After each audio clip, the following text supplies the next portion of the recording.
ॐ भूर्भुवः स्वः तत्सवितुर्वरेण्यं भर्गो देवस्य धीमहि धियो यो नः प्रचोदयात्। गायत्री रामायण। यह प्रसिद्ध है कि वाल्मीकि रामायण की रचना का मूल आधार गायत्री मंत्र है। गायत्री मंत्र की व्याख्या के रूप में इस महान ग्रंथ की रचना हुई है।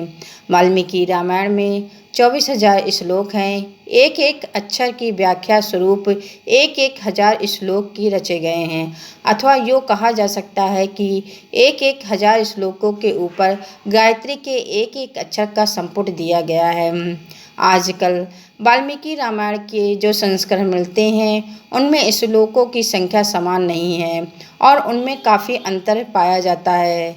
इससे प्रतीत होता है कि बीच के अंधकार के युग में यवन काल में कितने ही श्लोक को नष्ट और भ्रष्ट कर दिए गए हैं। अन्य ग्रंथों की भांति सांप्रदायिक उतार चढ़ाव के जोश में संभव है कि वाल्मीकि रामायण में भी कुछ श्लोकों को जोड़े और निकाले गए हैं। रामचंद्र जी द्वारा मांस का प्रयोग होना ऐसी ही निषेध बात जो कि किसी ने पीछे से जोड़ दी मालूम पड़ती है। अन्यथा विश्वास नहीं होता है कि भगवान रामचंद्र जब वनवास में यति बनकर रह रहे थे, लक्ष्मण से मांस पकवाते थे, फिर सीता लक्ष्मण के समेत उसे खाते थे। इसी प्रकार की गड़बड़ी में श्लोकों की संख्या का क्रम भी बिगड़ गया है। प्रति 1000 श्लोकों के बाद गायत्री के एक अक्षर का संपुट देकर महर्षि वाल्मीकि ने अपने ग्रंथ में मिलावट रोकना चाहा था, पर न हो सका। आज हमें अव्यवस्थित क्रमों वाली पुस्तकें ही प्राप्त होती हैं। हिसाब लगाकर देखा गया तो कहीं कहीं तो केवल 4-6 श्लोकों का ही आगे पीछा है, पर कहीं यह अंतर सैकड़ों में तक पहुंच गया है। इतना होने पर भी प्रति सहस्त्र श्लोकों के बाद गायत्री का एक अक्षर होने का क्रम आकस्मिक नहीं कहा जा सकता, क्योंकि अन्य किसी मंत्र का ऐसा संपुट प्राप्त नहीं होता है। अनजान में ऐसा संपुट नहीं लग सकता है। महर्षि वाल्मीकि ने इसे बहुत समझ कर लगाया है।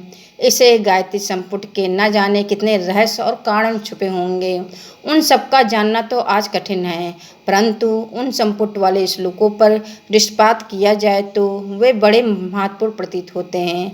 वैसे इनमें अधिकांश श्लोक घटनात्मक हैं, किसी घटना या वार्तालाप का ही परिचय मिलता दिखता है।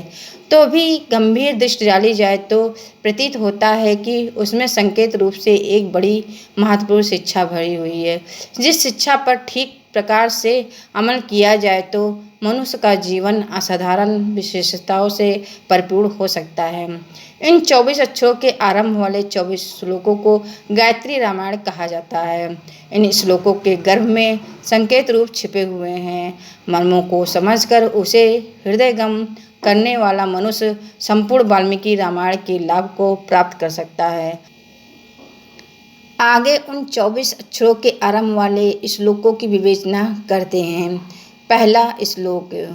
तपा स्वाध्याय निरंतम तपस्वी वाग्वदम वरम नारदम परिपृच्छ्यम वाल्मीकि किरमुनिपुंगवम। ये वाल्मीकि रामायण का बालकांड का पहला श्लोक है। इस श्लोक में 2 पहलुओं पर प्रकाश डाला गया है। नारद जी को 2 पदवी दी गई है, उन पदवियों का कारण भी बताया है। नारद जी को सर्वप्रधान विद्वान और मुनियों में श्रेष्ठ कहा गया है। सर्वप्रधान विद्वान उन्हें क्यों कहा जाता है? क्या नारद जी व्यास की तरह 18 पुराण लिखे थे, या उन्होंने कोई ऐसी विशेषता दिखाई थी जो अन्य विद्वानों में नहीं होती है? यदि ऐसा नहीं है तो उन्हें सर्वश्रेष्ठ विद्वान क्यों कहा गया? या फिर वाल्मीकि जी झूठे थे जिन्होंने नारद जी को अत्युक्त पूर्ण प्रशंसा की है? इस श्लोक में वही कारण को स्पष्ट किया गया है जिसके कारण उन्हें सर्वश्रेष्ठ विद्वान बताया गया है कि शास्त्र का चिंतन करने वाला, पोथी पढ़ने वाला पट्टू तो एक से बढ़िया एक पढ़े हैं, जिनकी जिंदगियां पोथी पढ़ने में ही बीत गई। हजारों लाखों पुस्तकें जिन्होंने पढ़ डाली। क्या ऐसा लोगों को सर्वश्रेष्ठ विद्वान कहा जा सकता है? नहीं, ऐसा नहीं हो सकता है।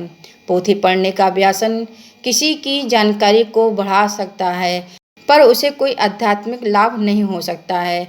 व्यक्ति भले ही शास्त्र को थोड़ा पढ़ता हो, पर उसका चिंतन करता रहे, शास्त्र के अर्थ पर, आदेश पर, मर्म पर, महत्व पर गंभीरता से मनन करना, अपनी आत्मा का अध्ययन करना, आत्म मंथन करना, जो नवनीत से निकलता हो उसे पचाकर आत्मसात कर लेना, यही स्वाध्याय का तथ्य है। जो इस प्रकार शास्त्र सेवन करता है वही विद्वानों में सर्वश्रेष्ठ है। इसीलिए नारद जी को विद्वानों में सर्वश्रेष्ठ कहा गया है। दूसरी पदवी उन्हें मुनियों में श्रेष्ठ की दी गई है। ऐसा क्यों हुआ, इसका उत्तर भी साथ ही मौजूद है। वह है तप। अनेक हैं जो सत्य सत्य मनन करते हैं, पर इतने मात्र से काम नहीं चलता है, जिसमें आदर्श के लिए घोर प्रयत्न करने वाला, लगन रहने वाला और उस प्रयत्न के लिए बड़े से बड़े कष्ट को सहने वाला साहस तपस्वी मुनियों में श्रेष्ठ है। नारद जी घड़ी भर चैन किए बिना अपने उद्देश्यों की पूर्ति के लिए यहाँ वहाँ भ्रमण करते रहते फिरते हैं। लोक सेवा के लिए उन्होंने सारा जीवन ही अपना व्यतीत कर दिया। इस श्लोक में नारद जी को मध्यम बनाकर तप और स्वाध्याय की सर्वश्रेष्ठता वर्णन की है। गायत्री रामायण का पहला श्लोक हमें तपस्वी और स्वाध्यायशील होने का सदुपदेश देती है। जय गुरुदेव।